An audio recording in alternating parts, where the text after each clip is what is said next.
there's no silver bullet, but the first thing you got to go back to is awareness, and awareness via talking to your staff. Whether you're not comfortable doing this yourself, or maybe you have some trusted veteran employees, managers, you always have to just have the feelers out there, because sometimes you can't see it. And in our industry, and we're not always face to face with our coworkers, you just simply may not know. So the more that you can be aware of, is burnout pervasive? Is it one or two people? I think that's a step in the right direction. Second, and this should be without saying, like, you have to take immediate action. If then the answer to that question is, are my employees suffering from burnout? Then you have to take action, implementing solutions. One of them could be implementing mental health days. This is something like, it doesn't have to be huge. Maybe it's one a month, or maybe it's just privately talking to that employee, like letting them know, hey, you know what? We know you're out of PTO days. Why don't you go ahead and take off a day? We'll work it out with the scheduling. You let us know which day, so it doesn't leave you all in a tough spot filling a shift. I think additionally, more and more employers have been offering employee assistance programs over the last, 5-10 years.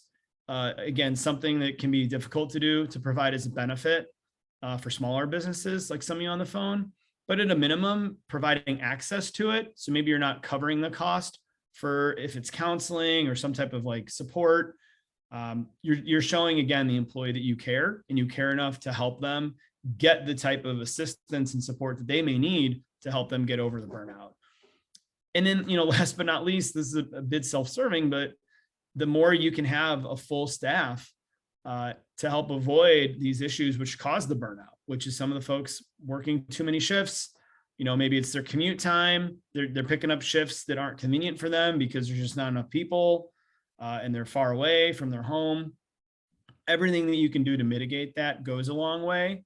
And even if it's not going to entirely solve burnout, if you're showing, again, the spirit of transparency, right? We talked about this a lot today. You're showing your staff you're taking these steps.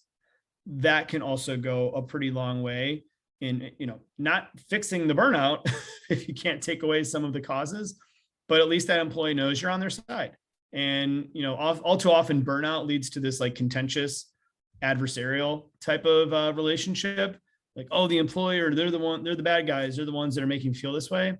I think, as much as you can do to try to address that and show that that's really not your intention, and you're interested in making, engage and desire for them to feel good and be healthy, those are the kinds of actions you want to be taking.